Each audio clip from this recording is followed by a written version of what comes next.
everybody, I'm Ernie, and as you know, I love America. And welcome to Ernie's America. You know, so many things have happened since January 20th. It's really been difficult to come up with just one or two things to talk about. So I've tried to come up with a couple of things that are kind of important to me right now. And I hope you'll bear with me, and I hope you'll listen, and I hope you'll comment.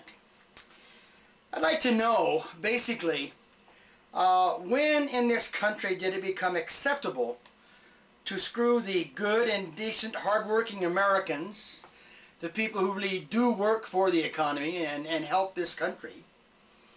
When did it become acceptable to screw those people and reward the lazy, the criminals, and those who are but a weight around the necks of progress, morality, and basic freedom? When did all that happen? Here's a starting point. 3 American SEALs, 3 brave American SEALs I might add, captured a despot, a killer, a murderer of innocents, and the man responsible for the cruel and sickening death and display of the 4 bodies of 4 Blackwater employees on a bridge in Iraq a few years ago. So they capture him, and somehow the poor terrorist bastard gets a little boo-boo on his lip. So now we, as a politically correct country, are going to take the word of a killer, a man who deserves no mercy, but we're going to take his word over brave American SEALs who put their asses on the line each and every day to keep us safe. Why, as Americans, are we allowing this to happen?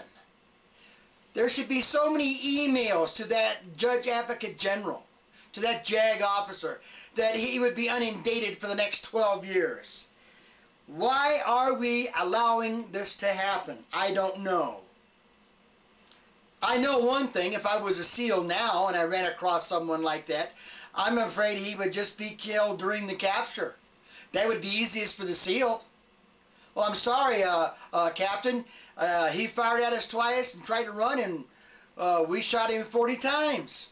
And the captain would say, well, why did you shoot him 40 times? And the SEAL would say, well, I only had 40 bullets in my clip.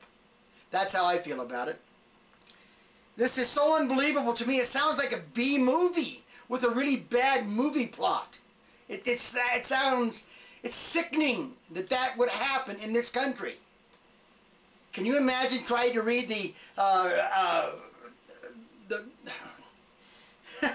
trying to read the Miranda rights to a Japanese person during the Second World War, right while you're trying to capture him and he's trying to bayonet you? Come on, political correctness. I think we've gone a little far.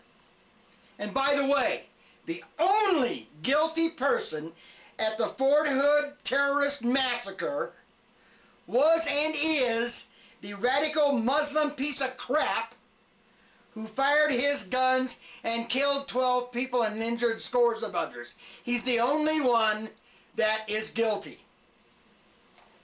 So, my Democratic friends and my liberal pals, now that Obama's EPA has found yet another way to in-run Congress and the American people, excuse me, by ruling on emissions.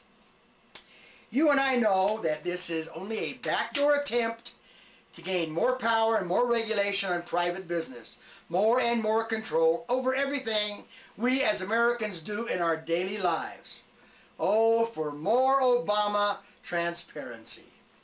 And now, Barry the Messiah is telling me that my exhalation of CO2 when I exhale is more important and more dangerous to this earth than a mob of radical, racist, Islamic nuts who want to kill all Americans and all infidels, and are at this very moment planning another attack of some mass murder somewhere on this planet.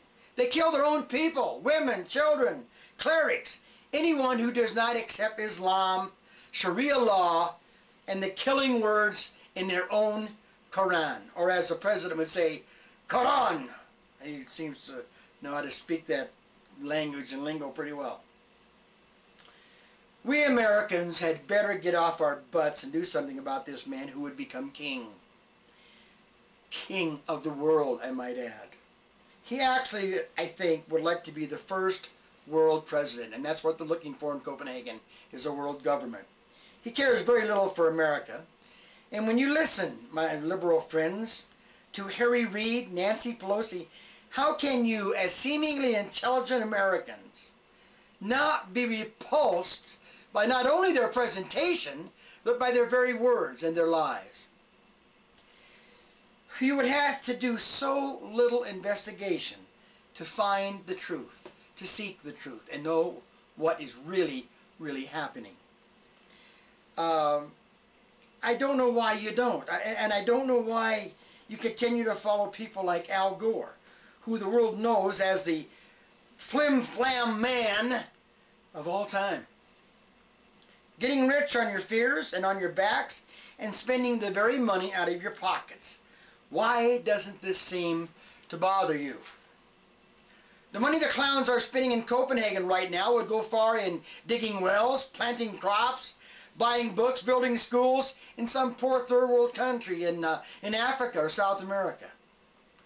These are the ways you really help humanity and you help the earth, not by punishing healthy nations for having what they've earned and wanting to keep it. No nation in the history of the world has ever helped the poor of this world more than the United States of America.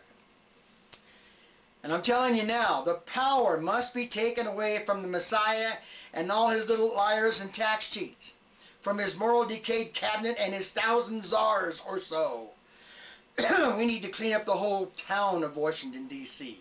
Reid, Pelosi, Schumer, Dodd, even McCain. These criminals have no idea of what we, the average Americans, are battling on a daily basis, and they don't care. Not that they don't seem to care, they don't care.